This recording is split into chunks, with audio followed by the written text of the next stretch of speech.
জিয়া মুমূর্ষ অবস্থায়, সাবেক প্রধানমন্ত্রী মুমূর্ষ অবস্থায় আইসিইউতে আছেন।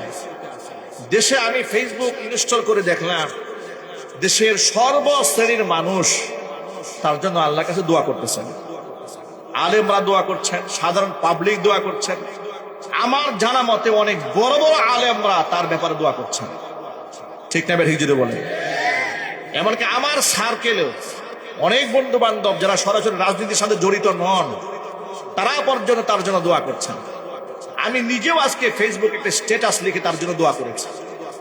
তো নেতৃত্ব দুজনে এবং লং টাইম তারা বাংলাদেশে শাসন করেছেন। একজনের জন্য দোয়া করে বেঁচে থাকার জন্য, আরেকজনের জন্য দোয়া করে ফাঁসির মঞ্চে উঠায় দেওয়ার জন্য। পার্থক্য বুঝতে পেরেছেন তো? কেন? কারণ এই দেশ নেত্রী বেগম খালেদা জিয়া তিনি আলেমদেরকে কত সম্মান দিয়েছেন। আমার সেই দৃশ্যগুলো এখনো পর্যন্ত চোখে ভাসে। আপনারা অনলাইনে সার্চ দিলে এখনো পাবেন। উপমহাদেশের অন্যতম শ্রেষ্ঠতম কোরআনে কারিমের দায়ী মুফাসসির কোরআন শহীদ আল্লামা সাঈদ রাহিমাহুল্লাহ জাতীয় সংসদে বক্তব্য দিচ্ছেন।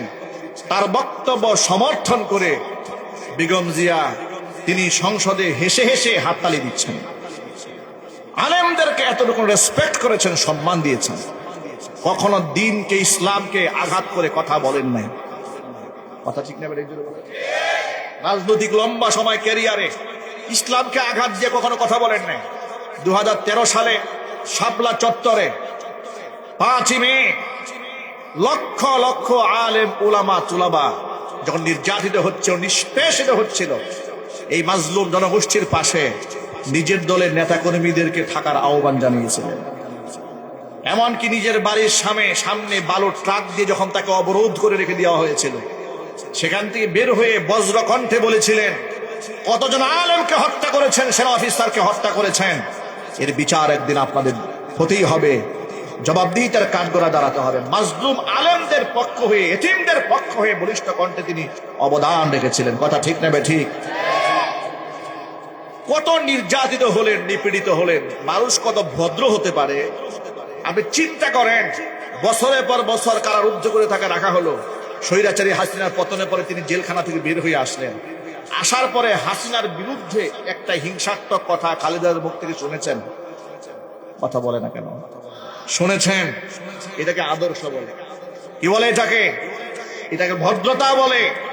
আর এই জায়গায় যদি এত বছর খালেদা যদি শেখ হাসিনাকে আটকায় রাখতো, আর শেখ হাসিনা যদি কোনো মতে বের হইতে পারতো, তাহলে তার মুখের বকবকানি ঠেলায় এই বাংলাদেশের 18 কোটি মানুষ দেশের পালাইতো।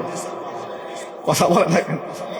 তার বড় প্রমাণ এই সাইকোপ্যাথ, এই মানসিক বিকারগ্রস্ত পাগল উন্মাদ, মানুষের রক্ত খেকো শয়তান লেডি ফেরাউন হাজার হাজার মানুষকে খুন করে ফাঁসির রশি যার জন্য অপেক্ষায় আছে, এখনো পর্যন্ত ফেসবুক গোলাম করা হিংসাত্মক বক্তব্য দেয় জাতির কাছে নাকি সে প্রতিশোধ গ্রহণ করবে।